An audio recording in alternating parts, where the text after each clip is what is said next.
नमस्कार, मैं हूं आपके साथ अनुष्का और आप देख रहे हैं न्यूज समाचार जनता की आवाज। आइए रुख करते हैं आज की खास खबरों की ओर। ये कहानी है उस एक्टर की जिसे बॉलीवुड ने राजकुमार की तरह पाला था। एक ऐसा एक्टर जिसने हर वो नशा किया जो अंडरवर्ल्ड में बेचा जाता था। एक ऐसा एक्टर जिसकी फिल्मों से ज्यादा तो गर्लफ्रेंड रही। उसने करीब 308 लड़कियों को डेट किया। रेखा और माधुरी दीक्षित जैसी बड़ी एक्ट्रेस से उनका नाम जुड़ा। उसने 3 शादियां भी की और जब उसकी पहली बीवी मर रही थी तब वो उससे हजारों किलोमीटर दूर अपना अफेयर चला रहा था। एक ऐसा एक्टर जिस पर आतंकवादी होने का आरोप लगा। यही कहना चाहता हूं कि मैं टेररिस्ट आदमी नहीं हूं। इस एक्टर ने 5 साल जेल में बिताए। अपनी जवानी में हर वो बुरा काम किया जिसके लिए बॉलीवुड पर काला दाग लगा हुआ है, फिर चाहे वो नशे की लत हो या फिर अंडरवर्ल्ड से नाता। आप सोचिए भाई, ज्यादा दिन नहीं है जी, और मैं जी बस ये दुआ करो लगे मैं जी।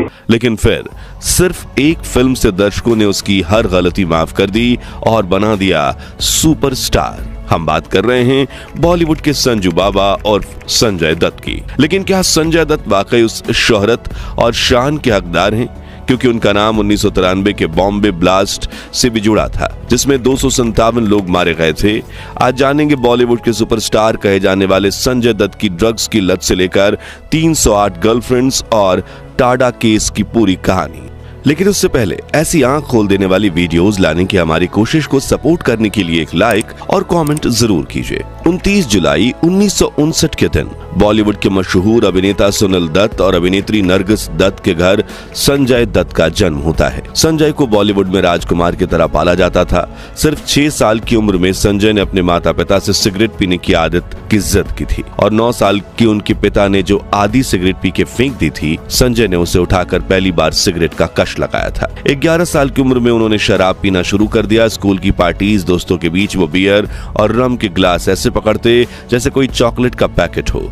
धीरे धीरे उनका शरीर नशे का आदी होता चला गया। फिर आए वो दौर जब संजय दत्त की जिंदगी में चरस, गांजा, LSD, हेरोइन, कोकीन, MDMA जैसे खतरनाक ड्रग्स ने एंट्री ली। वो अपने ड्रग्स पेडलर से हर वो ड्रग्स खरीदते जो मार्केट में नया आया था। धीरे धीरे संजय को नशे की लत इतनी बढ़ गई कि वो हमेशा नशे में रहने लगे।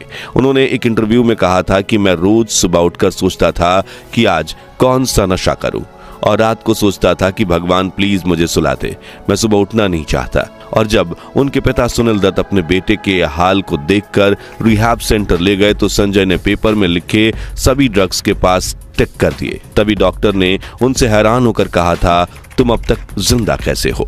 जिसके बाद संजय दत्त को अमेरिका के एक high security drugs rehab centre में भर्ती कराया गया, जहां 2 सालों तक तड़प कर गुजारने के बाद संजय ने जैसे तैसे ड्रग्स की लत छोड़ी।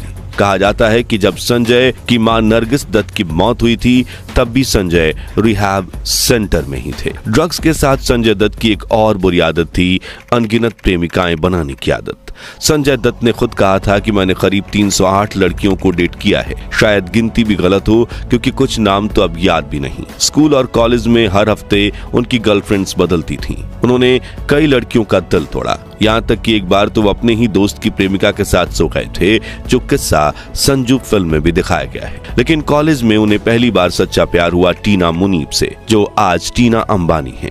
साल 1981 में संजय को अपने पिता सुनील दत्त की मदद से अपने करियर की पहली फिल्म रॉकी मिलती है, जिसमें वो अपने को स्टार टीना मुनीब को दिल दे बैठते हैं और दोनों काफी लंबे समय तक एक दूसरे को डेट करते हैं। लेकिन संजय दत्त के नशे की लत इस रिश्ते को भी बिगाड़ देती है और दोनों का ब्रेकअप हो जाता है। इस रिश्ते को लेकर टीना ने एक इंटरव्यू में कहा था, संजू लवेबल है लेकिन उसके साथ रहना आत्महत्या जैसा था। जिसके बाद फिल्म जमीन आसमान के सेट पर संजय और रेखा की नजदीकियां बढ़ी थीं। उस वक्त रेखा अमिताभ बच्चन के साथ रिश्ते को लेकर पहले से ही विवादों में फंसी थी और संजय के साथ उनका नाम जोड़ना एक बड़ी सनसनी थी। हालांकि दोनों का रिश्ता लंबा नहीं चला। जिसके बाद संजय की पहली शादी ऋचा शर्मा से दोनों को एक प्यारी बेटी भी हुई। लेकिन शादी के 4 साल बाद ऋचा को ब्रेन ट्यूमर हुआ और और वो अपना इलाज करवाने अमेरिका चली गईं। शुरू में संजय भी अपनी बीवी का ध्यान रखने अक्सर अमेरिका जाया करते थे, लेकिन धीरे धीरे उनका अमेरिका आना जाना कम हो गया, जिसके कुछ समय बाद ये खबर आई कि जहां संजय दत्त की बीवी ऋचा शर्मा अमेरिका में जिंदगी और मौत की लड़ाई लड़ रही हैं, वहीं यहां भारत में संजय दत्त ने माधुरी दीक्षित को डेट करना शुरू कर दिया था। इस बीच ऋचा अपना बचा हुआ जीवन बिताने भारत आती हैं, लेकिन संजय उन्हें बिल्कुल भाव नहीं देते। मगर फिर साल 1993 में संजय दत्त के साथ कुछ ऐसा होता है कि माधुरी भी उनसे दूरी बना लेती हैं, और ये था 1993 का मुंबई बम ब्लास्ट, वो दर्दनाक हादसा जिसने संजय दत्त पर आतंकवादी होने का आरोप लगा दिया। लेकिन संजय दत्त का नाम इस आतंकवादी हमले से कैसे जुड़ा, उनकी गिरफ्तारी कैसे हुई और कैसे एक पत्रकार ने संजय दत्त के जीवन में भूचाल ला दिया, चलिए जानते हैं। कहानी की शुरुआत होती है 6 दिसंबर 1992 से, जब अयोध्या में बाबरी मस्जिद तोड़ दिया जाता है, जिसके बाद पूरे देश भर में भयंकर सांप्रदायिक दंगे होने लगते हैं और जल्द ही इसकी चिंगारी सपनों के शहर मुंबई तक पहुंचने वाली थी। 12 मार्च 1993 दोपहर 1:30 बजे मुंबई की फिजा अचानक गोलियों और धमाकों से थर्रा उठती है। 13 जगहों पर सीरियल ब्लास्ट होते हैं, जिनमें शिवसेना भवन, एयर इंडिया बिल्डिंग, होटल सी रॉक, बॉम्बे स्टॉक एक्सचेंज और कई भीड़ भाड़ वाली जगहें शामिल थी। इन बॉम्बिंग्स में 257 लोगों की जान चली जाती है और 1400 से अधिक लोग घायल हो जाते हैं। यह आजादी के बाद देश में हुआ सबसे बड़ा आतंकी हमला था, जिसने भारत के धड़कन कहे जाने वाले मुंबई की मानो नब्ज ही काट दी थी। लेकिन भारत में इतनी बड़ी मात्रा में RDX, ग्रेनेड और बंदूक लाया कौन? पुलिस इस खोजबीन में लग जाती है, जिसमें सबसे पहला नाम आता है बाबा मूसा का, जिसे गिरफ्तार करके जब पूछताछ की गई तो 3 नाम सामने आए: अबू सलीम, हनीफ कटवाला और समीर हिंगोरा। ये लोग सीधे तौर पर दाऊद इब्राहिम और टाइगर मेनन के नेटवर्क से जुड़े थे। टाइगर मेनन इस हमले का मास्टरमाइंड था, लेकिन बात यही नहीं रुकी।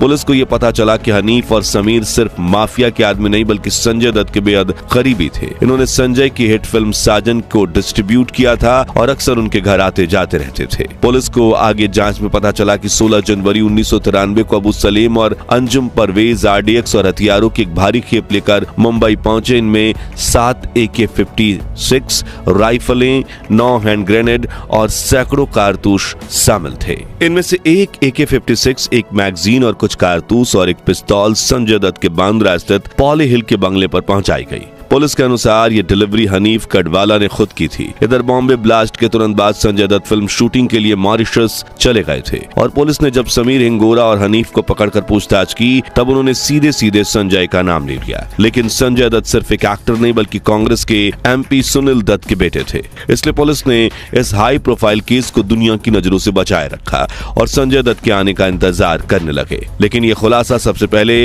हुआ एक पत्रकार की रिपोर्टिंग से। नाम था बलजीत। बलजीत जो क्राइम बीट कवर करते थे, उन्हें सूत्रों से पता चला कि बॉलीवुड के एक बड़े अभिनेता ने अंडरवर्ल्ड से हथियार लिए हैं और उन्होंने संजय दत्त से फोन पर बात करते हुए कहा कि तुम खुद बंदूक लेकर पुलिस स्टेशन पहुंच जाओ, वरना टाड़ा लग जाएगा। लेकिन संजय ने कहा, मेरी पापा से बात हो गई है कि वेपन जमा करवा दो, डैडी तेरे सबको जानते हैं, वो मैनेज करके तेरे वो बचा सकते हैं तेरे को। टाड़ा लग के बचाना मुश्किल हो जाएगा। इधर संजय दत्त से बात करके बलजीत समझ गए कि खबर तो पक्की है और अगली सुबह उन्होंने अखबार में एक लेख छाप दिया, संजय दत्त के पास AK-56 है, और हर तरफ सनसनी फैल गई। 19 अप्रैल 1993 के दिन संजय दत्त मॉरिशस से वापस लौट रहे थे।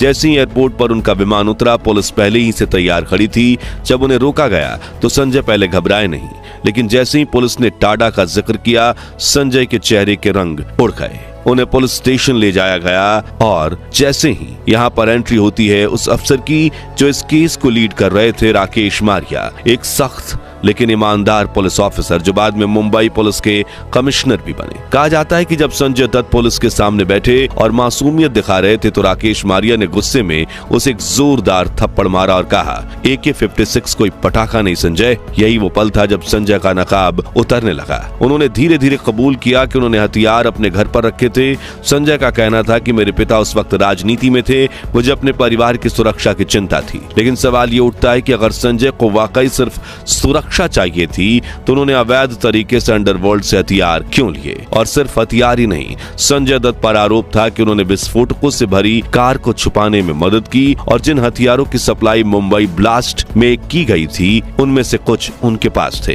दोस्तों, संजय दत्त की गिरफ्तारी के बाद देश भर में हड़कंप मच गया। मीडिया का ट्रायल शुरू हो गया। क्या संजय दत्त देशद्रोही हैं? क्या उसे बचाया जाएगा क्योंकि वो स्टार है? अदालत ने उन्हें टाडा यानी कि terrorist and disruptive activities prevention act के तहत चार्ज किया। टाडा एक ऐसा कानून था जिसमें आतंकवादी गतिविधियों में शामिल लोगों को कड़ी सजा दी जाती थी, लेकिन संजय के वकीलों ने दलील दी कि उन्होंने आतंक फैलाने के इरादे से हथियार नहीं रखे थे। वहीं पुलिस कस्टडी के दौरान संजय ने बताया कि उन्होंने AK-56 को अपने दोस्त यूसुफ नलवाला के जरिए कहीं डिपोज करवा दिया है। बाद में पुलिस को वो हथियार भी मिल गए, लेकिन संजय की मुश्किलें कम नहीं हुई, क्योंकि सबसे बड़ा सवाल ये था कि संजय दत्त के पास वो हथियार बरामद हुए, उनका इस्तेमाल 12 मार्च के ब्लास्ट में किया गया था। तो पुलिस ने जब हथियारों की फॉरेंसिक जांच करवाई तो साफ हो गया कि संजय के पास मौजूद AK-56 और कारतूस ब्लास्ट में इस्तेमाल नहीं हुए थे, यानी उन्हें सीधे हमलों में हिस्सा नहीं लिया गया था, लेकिन उसने ऐसे लोगों से हथियार लिए थे जो हमले के मास्टरमाइंड थे, और ये बात भारत के कानून में एक बड़ा अपराध मानी जाती है। संजय ने कबूल किया कि उसने हथियार सिर्फ सेल्फ डिफेंस के लिए लिए थे, क्योंकि उस समय मुंबई में दंगे हो रहे थे और उससे अपने पिता के राजनीतिक छवि के चलते जान का खतरा था। संजय दत्त को 1993 में गिरफ्तार किया गया और उन पर टाडा आर्म्स एक्ट और IPC की कई धाराएं लगाई गई। टाडा एक ऐसा कानून था जिसमें जमानत लगभग नामुमकिन मानी जाती थी, लेकिन 16 महीने जेल में रहने के बाद संजय को 1995 में सुप्रीम कोर्ट से अंतरिम जमानत मिल गई और टाडा की धाराएं बाद में उन पर से हटा दी गई। इस बीच 1998 में उन्होंने रिहा पिलाई से दूसरी शादी की, जो लंबी नहीं चली, लेकिन केस खत्म नहीं हुआ। 2006 में टाडा कोर्ट ने संजय दत्त को दोषी करार दिया, लेकिन आतंकवादी करार नहीं दिया। उन्हें केवल गैर कानूनी हथियार रखने का दोषी माना गया और 6 साल की सजा सुनाई गई। वो 7 महीने जेल में रहकर जमानत पर बाहर आ गए। फिर संजय ने 2008 में मान्यता दत्त से शादी की और ये तीसरी शादी थी। फिर से सुप्रीम कोर्ट में अपील की, लेकिन 2013 में कोर्ट ने फैसला बरकरार रखा और उन्हें सजा काटने के लिए फिर जेल भेज दिया गया। संजय दत्त ने 3 बार गिरफ्तारी झेली, 3 बार जेल में बेल ली और आखिरकार 25 फरवरी 2016 को पुणे की यरवदा जेल से रिहा हुए, अपनी पूरी सजा काटकर। आखिर में बात करते हैं संजय दत्त की वापसी की। तो जब संजय दत्त को दोषी ठहराया गया तब उनकी छवि पूरी तरह से टूट चुकी थी। मीडिया, जनता और फिल्म इंडस्ट्री तक उन्हें अलग थलग कर चुकी थी। लेकिन इसी दौर में राजकुमार हिरानी की फिल्म मुन्ना भाई MBBS आई, जिसने संजय दत्त की एक नई छवि गढ़ दी, एक मासूम दिल से नेक इंसान। ये रोल इतना प्रभावशाली था कि लोग एक बार फिर संजय को माफ करने लगे। जेल के बाहर भीड़ लगने लगी, मुन्ना भाई के नारे लगने लगे। शायद यही वो वक्त था जब बॉलीवुड और जनता ने तय किया कि अब संजय को दूसरा मौका मिलना चाहिए, जिसके बाद साल 2018 में संजय दत्त अपनी सजा पूरी करके जेल से बाहर आ चुके थे। राजकुमार हिरानी ने उनकी जिंदगी पर एक बायोपिक फिल्म बनाई संजू, जिसे लेकर कई लोगों ने कहा कि यह संजय दत्त की छवि साफ करने के लिए बनाई गई व्हाइट वॉश मूवी है। तो दोस्तों, संजय दत्त और उनके विवादित जीवन को लेकर आपकी राय क्या है, हमें कमेंट्स में बताइए। वीडियो अच्छी लगी हो तो इसे लाइक और शेयर करके 11,000 लाइक्स करवा दीजिए जरूर। और ऐसे ही आंख खोल देने वाली वीडियोस के लिए हमारे चैनल को सब्सक्राइब करके पास वाली घंटी जरूर बजा दीजिए। जय हिंद, जय भारत।